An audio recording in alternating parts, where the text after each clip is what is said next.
Hello friends, welcome back to our channel. இன்றைக்கி நம்ம என்ன பார்க்க போகிறோன்னா, சிக்கன் வச்சு ஒரு சூப்பரான ரெசிபி, கொங்கு நாட்டு ஸ்பெஷல் பள்ளிப்பாளையம் சிக்கன். வாங்க எப்படி பண்ணுறதுன்னு பார்க்கலாம்.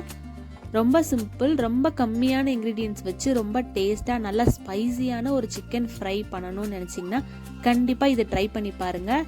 ரொம்ப சூப்பராக இருக்கும். வாங்க இது எப்படி பண்ணுறதுன்னு பார்க்கலாம். ஃபஸ்ட்டு ஒரு ஃப்ரையிங் பேன் வச்சுக்கிறேன். அதில் ஆயில் ஒரு 4 to 5 ஸ்பூன் அளவுக்கு ஆயில் ஆட் பண்ணிக்கிறேன்.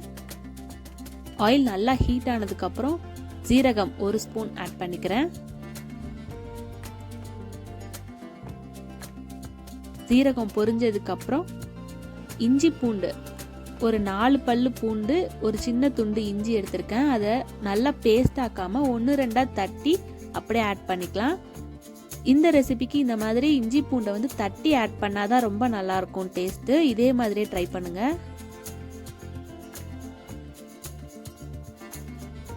இஞ்சி பூண்டு நல்லா எண்ணெயில வதங்கட்டும். கருவேப்பிலை கொஞ்சமா ஒரு கைப்பிடி அளவுக்கு ஆட் பண்ணிக்கிறேன்.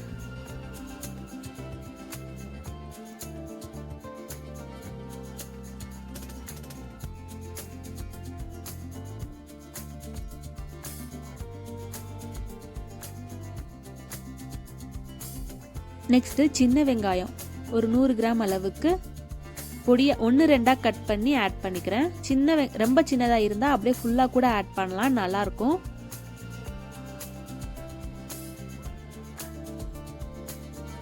வெங்காயம் ரொம்ப வதங்கணும்னு இல்லை, பாருங்க இந்த அளவுக்கு வந்தாலே போதும். சிக்கனோட சேர்ந்து வேகிறப்போ இதுவும் கொஞ்சம் நல்லா வதங்கிக்கிடும்.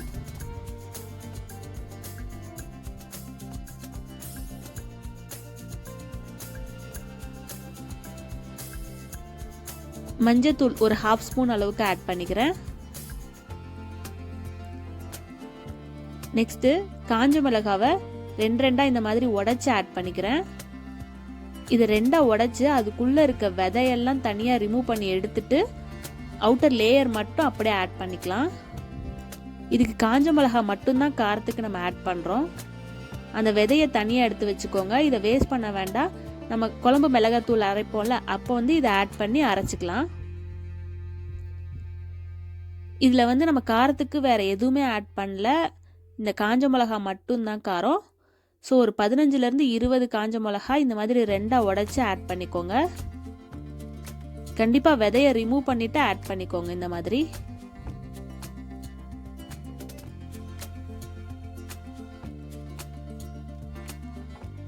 எண்ணெயிலே நல்லா வதங்கிக்கிட்டும். ரொம்ப கருகவும் விட்டுறாதீங்க, டேஸ்ட் மாறிடும்.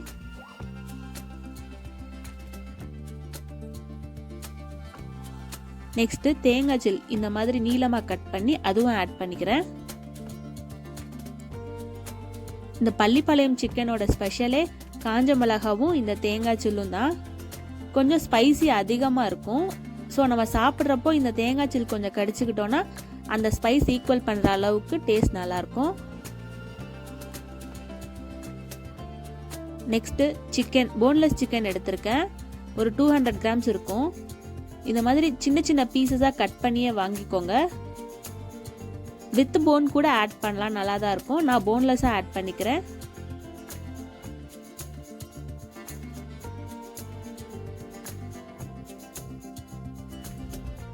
நல்லா மிக்ஸ் பண்ணி விட்டுக்கோங்க.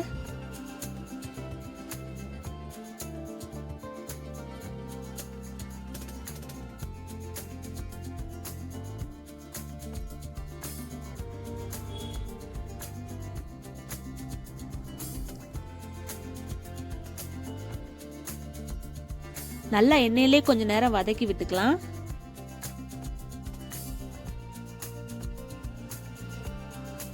நெக்ஸ்ட் இதுக்கு தேவையான அளவுக்கு சால்ட் ஆட் பண்ணிக்கிறேன்.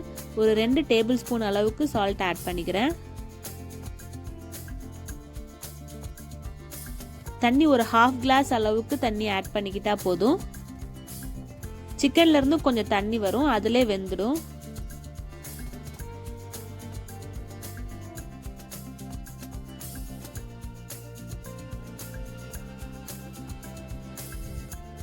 மிக்ஸ் பண்ணி விட்டுட்டு அப்படியே ஒரு பிளேட் வச்சு மூடி வச்சிடுங்க.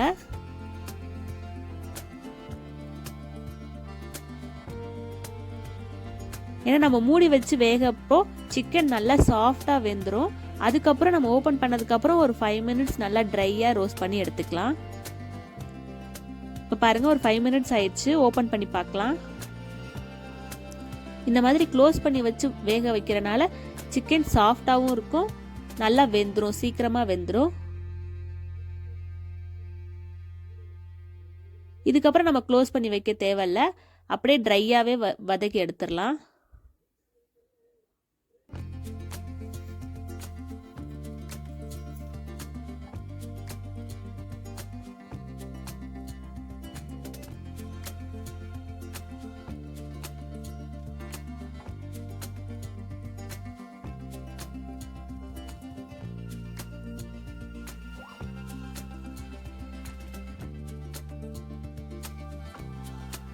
பாருங்க, தண்ணியில நல்லா வத்திடுச்சு. இதுக்கு கலர் நம்ம எதுவுமே ஆட் பண்ணல. அந்த காஞ்ச மிளகாவோட வேகிறப்போ அதுல இருக்க கலரே இதுக்கு நல்லா சிக்கனுக்கு இந்த மாதிரி கலர் கொடுத்துரும். மிளகாத்தூள், மல்லித்தூள், நம்ம பெப்பர் பவுடர் எதுவுமே ஆட் பண்ணல. அந்த காஞ்ச மிளகா மட்டும்தான் இந்த டிஷ்க்கான காரமே. பாருங்க எந்த அளவுக்கு கலர் சூப்பரா வந்துருச்சுன்னு. இதே மாதிரி ட்ரையா எண்ணெயிலே வதக்கி எடுத்துட்டோம்னா சூப்பரான நம்ம பள்ளிப்பாளையம் சிக்கன் ரெடி ஆயிடும்.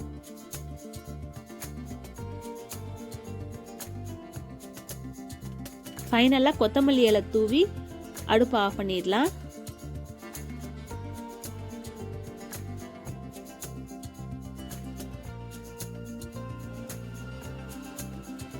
அவ்வளோதான், ஸ்பைசியான சூப்பரான பள்ளிப்பாளையம் சிக்கன் ரெடி ஆயிடுச்சு. இந்த மாதிரி ட்ரையாக இருக்கும். நம்ம சாம்பார் சாதம் இல்லாட்டி ரசம் சாதம்க்கு வச்சு சாப்பிட்டா கூட ரொம்ப டேஸ்ட்டாக இருக்கும். கண்டிப்பாக நீங்களும் ட்ரை பண்ணி பார்த்துட்டு எப்படி வந்ததுன்னு கமெண்ட் பண்ணுங்கள். நம்ம சேனல் ஃபஸ்ட் டைம் பார்க்குறீங்கன்னா மறக்காமல் சப்ஸ்கிரைப் பண்ணிக்கோங்க. பக்கத்தில் இருக்க பெல் ஐக்கானு கிளிக் பண்ணிக்கோங்க. அப்போ தான் நாங்கள் போடுற வீடியோஸ் உங்களுக்கு நோட்டிஃபிகேஷன் வரும்.